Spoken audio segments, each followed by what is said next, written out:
खेसारी जी का और एक्टर रानी का गाना आ चुका है we are music YouTube channel से। और हकीकत बताए इस गाने को एक वर्ड में अगर रिव्यू करूं तो ये गाना अच्छा है। अब देखिए खेसारी जी के हाल फिलहाल में जितने भी गाने आए हैं उनमें से एक दो गानों को छोड़ दिया जाए तो बाकी गाने थे जो उतने खास नहीं थे।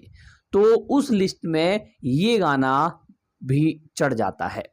मतलब इस गाने के अंदर अगर आपको कुछ बेहतरीन लगता है तो वो है खेसारी जी और एक्टर रानी का डांस। जो अलग अलग स्टेप किए गए हैं वो बेहतरीन है भाई साहब।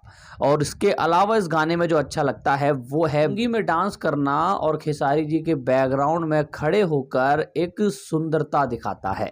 मतलब इससे पहले शायद ही किसी गाने पे बैकग्राउंड में लुंगी पहनकर किसी ने डांस किया हो। तो ये कुछ अलग लगता है इस गाने के अंदर।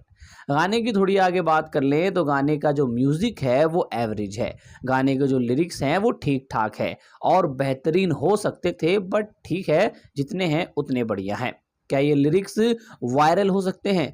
तो मैं कहूँगा ना भी और हाँ भी, क्योंकि अभी इस टाइम शायद इस तरीके के गाने नहीं चल रहे हैं। इस तरीके के गाने मार्केट में नहीं सुन रही है पब्लिक। हाँ, खेसारी जी के जो फैन है वो तो ये गाना सुनेंगे ही सुनेंगे और अक्सर खेसारी जी के गाने उनके स्टारडम पे ही चलते हैं। थोड़ी आगे बात करें तो गाने के अंदर खेसारी लाल यादव जी की एक्टिंग की बात कर लें तो हाँ भाई, एक्टिंग के मामले में खेसारी लाल यादव जी अपना 100% देते हैं। बात करें रानी की, एक्टर रानी ने भैया बवाल मचाया इस गाने के अंदर। जितनी सुंदरता से वो निखरी हैं, जितनी ज़्यादा वो हॉट लगी हैं और जिस तरीके से एक्टर रानी ने अपना जलवा बिखेरा है इस गाने के अंदर, मैं तो एक ही बात कहूँगा कि एक्टर रानी को सलूट है भाई साहब। खैर आगे बढ़ते हैं और गाने की थोड़ी और आगे बात करते हैं तो गाने के अंदर खेसारी जी के कुछ नए स्टेप हमें देखने को मिलते हैं। जैसे मतलब कमर पकड़ के हिलना या फिर पैर को पैर पे रख के वो पुष्पा वाला डांस करना। तो कुछ अलग डांस स्टेप देखने को मिलते हैं जो कि बेहतरीन है, वरना वो हर गानों पे अपनी कमर हिलाते रहते हैं जिससे जनता कहीं ना कहीं पक जाती है। पर खैर कुछ नया किया गया है, कुछ अच्छा किया गया है, कुछ बेहतरीन किया गया है। तो और ओवरऑल देखा जाए तो भैया गाना ठीक ठाक है, आप लोग सुन सकते हैं। और खेसारी जी के फैंस तो इस गाने को इतना सुनेंगे कि भैया 10-15 मिलियन तो ये चला ही जाएगा।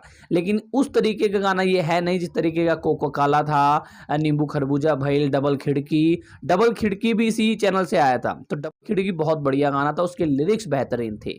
तो और ओवरऑल देखा जाए तो ये गाना बेहतरीन है, अच्छा है। और आजकल खेसारी जी के ज़्यादा गाने आ भी नहीं रहे, तो इस गाने को सुनिए, इस गाने को प्यार दीजिए। इस वीडियो पे इतना ही। चैनल पे नए हैं तो सब्सक्राइब जरूर करिए।